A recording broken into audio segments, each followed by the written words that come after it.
السلام علیکم دوستوں، کیسے ہیں آپ لوگ؟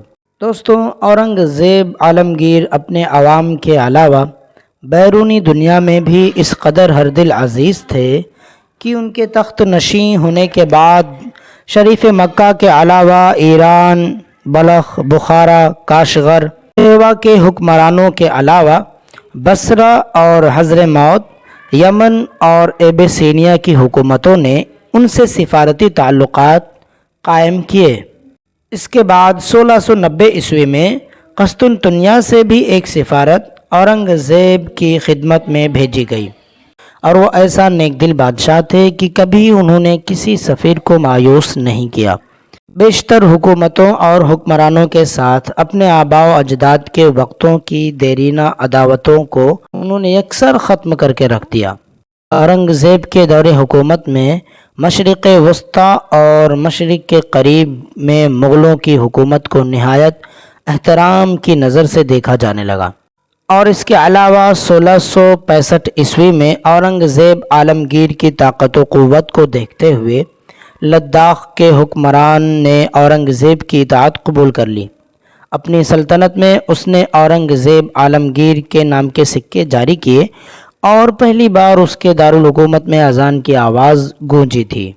اسی دوران مقامی ہندوؤں نے تخت نشینی کے جھگڑوں سے فائدہ اٹھاتے ہوئے اورنگزیب کے خلاف بغاوت کھڑی کرنے کی کوشش کی تھی۔ اورنگزیب نے ہر باغی کو بڑی سختی اور شدت کے ساتھ کچل کر رکھ دیا تھا۔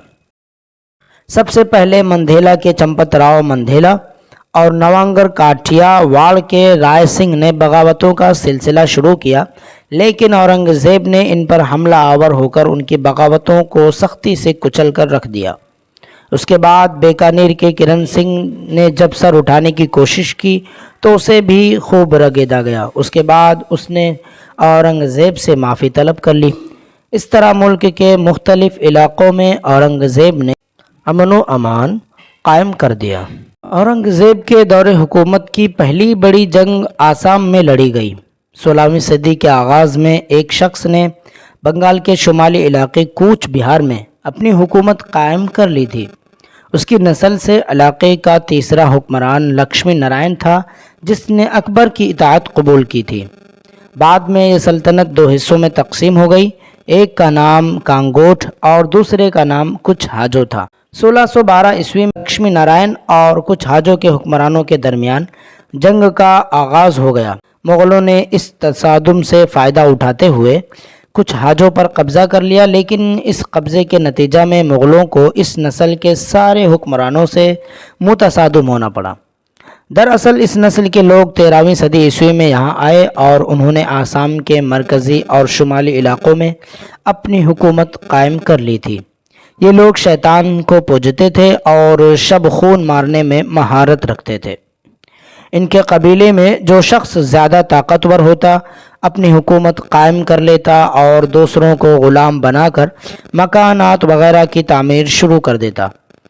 ان کے لشکر میں صرف پیادے شامل تھے یا ہاتھی ہوا کرتے تھے۔ جب یہ لوگ اورنگزیب عالمگیر سے ٹکرائے تو اس دور تک انہوں نے بنگال کے ساتھ جھڑپوں کے دوران آتش گیر مادہ جنگوں میں استعمال کرنا سیکھ لیا تھا، لیکن جب اورنگزیب عالمگیر ان کے خلاف حرکت میں آئے تو یہ اورنگزیب کا مقابلہ نہ کر سکے۔ اورنگزیب نے انہیں اپنا مطیع اور فرما بردار بنا کر رکھا۔ تخت نشین ہونے کے بعد اورنگزیب عالمگیر کو بنگال میں بھی کچھ بغاوتوں کا سامنا کرنا پڑا۔ دراصل بہار اور آسام کے راجاؤں نے مشرق اور مغرب کے اطراف سے یلغار کرتے ہوئے پیش قدمی کی، اور وہ علاقے جو مغلوں کی مملکت میں شامل تھے ان میں سے کچھ پر قبضہ کر لیا۔ یہ اورنگزیب کے دور حکومت کا شروع کا زمانہ تھا، لہٰذا اس وقت اورنگزیب کا کوئی بڑا لشکر وہاں موجود نہ تھا۔ اسی وجہ سے دوستوں باغی راجاؤں نے گوہاٹی شہر پر قبضہ کر لیا اور پورے ضلع میں انہوں نے لوٹ مار مچا کر رکھ دی۔ انہوں نے بہار کے اندر جو مغلوں کا لشکر تھا اسے بھی پیچھے ہٹنے پر مجبور کر دیا۔ ان حالات سے نمٹنے کے لیے اورنگزیب نے اپنے ایک سالار میر جملہ کو جون 1660 میں بنگال کا والی بنا کر بھیجا اور حکم دیا کہ وہ باغی راجاؤں کی سرکوبی کے لیے سختی سے کام لے اور جو اطاعت و فرما برداری قبول نہ کریں انہیں سخت سے سخت سزا دیں۔ میر جملہ 11 نومبر 1661 عیسوی کو 12,000 گھڑ سواروں اور 300 پیادہ 323 بحری کشتیوں کے ساتھ باغیوں پر حملہ آور ہوئے۔ انہوں نے 29 دسمبر کو بہار پر قبضہ کر لیا۔ اس قبضہ کے لیے انہیں کسی خاص مزاحمت کا سامنا نہ کرنا پڑا، اس لیے کہ بغاوت کھڑی کرنے والے راجاؤں کو جب یہ خبر ہوئی کہ ان کی سرکوبی کے لیے اورنگزیب عالمگیر کا ایک لشکر ان کی طرف پیش قدمی کر رہا ہے، تو اورنگزیب عالمگیر کا نام ہی ان کے لیے خوف و دہشت بن گیا تھا اور وہ بھاگ کھڑے ہوئے۔ لہٰذا بہار کا وہ علاقہ میر جملہ کے قبضہ میں آ گیا۔ اس کے بعد میر جملہ 14 جنوری 1662 عیسوی کو آسام پر حملہ آور ہونے کے لیے روانہ ہوئے۔ آسام پر حملہ آور ہونے کے لیے میر جملہ کو سخت تکلیفوں کا سامنا کرنا پڑا، اس لیے کہ اس سفر کے دوران ان کے لشکریوں کو راستے کی وجہ سے عجیب سی دشواریوں کا سامنا کرنا پڑا۔ وہ اس لیے کہ دوستوں تمام راستے گھنے جنگلوں اور تیز رفتار ندی نالوں سے بھرا پڑا تھا۔ اس کے علاوہ وہ مقامی باغی تو ان سارے علاقوں سے واقف تھے، جبکہ میر جملہ اور لشکر کی اکثریت ان علاقوں سے کوئی خاص واقفیت نہیں رکھتی تھی، مگر میر جملہ نے ان پر اس قدر تیزی اور شدت سے حملے کیے کہ جگہ جگہ باغیوں کو بدترین شکست دیتے ہوئے نہ صرف یہ کہ انہیں دریائے برہم پتر کے قریب پسپا ہونے کے لیے مجبور کر دیا، بلکہ ان باغیوں کے پاس جو بڑی قوت تھی اسے بھی نیست و نابود کر دیا۔ اس ٹکراؤ کے باعث میر جملہ نے باغیوں پر حملہ آور ہو کر انہیں پے در پے شکستیں دے کر 8 اہم قلعوں پر قبضہ کر لیا تھا۔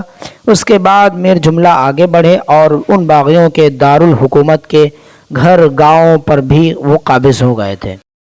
دوستوں اگر آپ نے کنگ آف بھارت کی پہلی سیریز نہیں دیکھی تو پلے لسٹ میں جا کر ضرور اسے دیکھیں۔ شکریہ۔